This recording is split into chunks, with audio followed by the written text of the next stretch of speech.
দর্শক, আমরা এই মুহূর্তে রয়েছি বারুইপাড়ার ঐতিহ্যবাহী উঁচু পুল।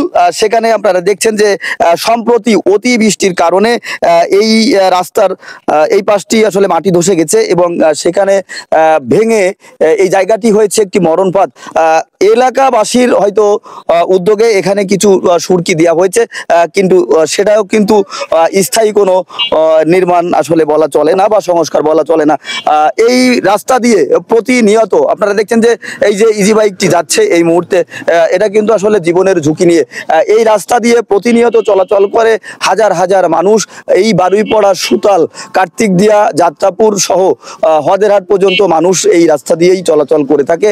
তাতে আমি যেটা বলছিলাম যে কয়েক হাজার মানুষ এই রাস্তা দিয়ে চলাচল করে। এছাড়া এই বারুইপাড়া হচ্ছে একটি ঐতিহ্যবাহী এলাকা। এই এলাকা ঘিরে গড়ে উঠেছে এখানে একটি প্রাইমারি স্কুল রয়েছে, এই পাশে একটি হাই স্কুল এবং তারও ওই পাশে রয়েছে এই বারুইপাড়ার সবচেয়ে ঐতিহ্যবাহী শিক্ষা প্রতিষ্ঠান, সেই বারুইপাড়া সিদ্দিকিয়া মাদ্রাসা। এই বারুইপাড়ার এই যে পাশটি আপনারা এই মুহূর্তে দেখছেন, প্রাইমারি স্কুলের পাশ ঘেঁষেই এই ভৈরব নদীর একটি শাখা নদী এখান থেকে বহমান। সেই ভৈরব নদী কিন্তু এই সারা বছর ভাঙছে এবং এই যে গাছগুলো, সেই গাছগুলো কিন্তু আসলে নদী গর্ভে আসলে বিলীন হয়ে গেছে।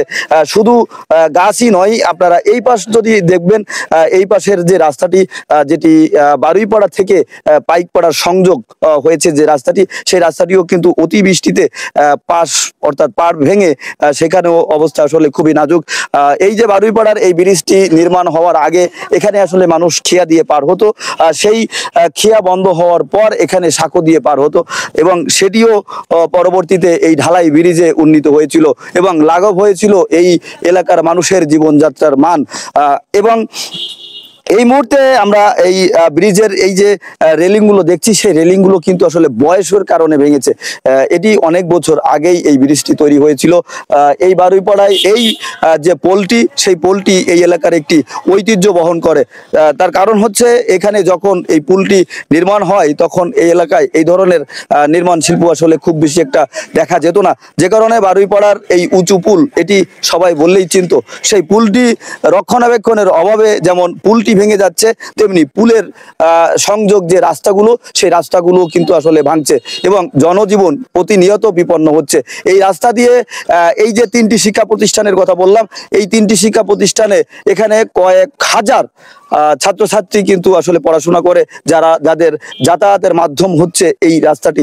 তারা অনেকটা জীবনের ঝুঁকি নিয়েই এই রাস্তা দিয়ে পার হচ্ছে। আমি তেমনই এখানে যারা শিক্ষার্থী, যারা এই স্কুল, হাই স্কুল এবং এই মাদ্রাসায় পড়াশোনা করে, তাদের কথা আসলে শোনাচ্ছি যে আসলে তারা কতটা জীবনের ঝুঁকি নিয়ে তারা এই রাস্তা পার হয়ে থাকে। বাবু, তোমার নামটা? ফয়সাল। ফয়সাল, তুমি কোন স্কুলে পড়ো? স্কুলে পড়ো না, এই রাস্তা দিয়ে তো চলাচল করো। এই যে জায়গাটি ভাঙা, এই ভাঙা জায়গায় তো তোমাকে দেখছি যে কিছুক্ষণ আগে দৌড়াদৌড়ি করতে, এবং এই রাস্তায় তো আসলে অনেক যানবাহন। এটা কি তোমার জীবনের জন্য একটি ঝুঁকি কিনা? হ্যাঁ। হ্যাঁ, তুমি কি চাও? রাস্তা ঠিক করা চাই। ঠিক করে চাই। কি নাম তোমার? নাইম শেখ। নাইম শেখ, তুমি কোন স্কুলে পড়ো? হাই স্কুলে। হাই স্কুলে পড়ো, কোন ক্লাসে? ক্লাস 8। এই রাস্তা দিয়ে চলাচল করো? হ্যাঁ। এই রাস্তা দিয়ে এই জায়গা ভাঙা, এটা কি তোমার জন্য জীবনের একটি ঝুঁকিপূর্ণ কিনা? হ্যাঁ। তুমি কি চাও এখন? এটা ঠিক করার জন্য, ঠিক হয়ে যায় জানো, সেটাই চাও। দর্শক, আসলে এই ছোট বাচ্চারা তারা সবচেয়ে বেশি ঝুঁকিতে থাকে রাস্তায় চলাচলের জন্য। এই কারণে তাদের একটি যে দাবি, এবং এই রাস্তায় যারা প্রতিনিয়ত যানবাহন নিয়ে চলাচল করছে তাদেরও। আমার নাম ফাহিম, আমি মাদ্রাসায় পড়ি। আমি প্রায় দেখি এখান থেকে অনেক দুর্ঘটনা হয়। আমি সবার থেকে আকুল আবেদন যাতে এই রাস্তাটা ঠিক হয়ে যায়। তুমি কোন ক্লাসে পড়ো? ক্লাস 3। ধন্যবাদ ফাহিম। রাস্তা দিয়ে যারা প্রতিনিয়ত চলাচল করে, যেসব যানবাহন চালকেরা এখান থেকে পরিবহন এক স্থান থেকে অন্য স্থানে নিয়ে যায়, তাদেরও দাবি এই রাস্তাটি আশু সংস্কার করা হোক, কর্তৃপক্ষের সুনজর আসুক এবং খুব দ্রুত যেন এখানে এই রাস্তাটির সংস্কার হোক, এমনটা দাবি রেখে আমি বিদায় নিচ্ছি।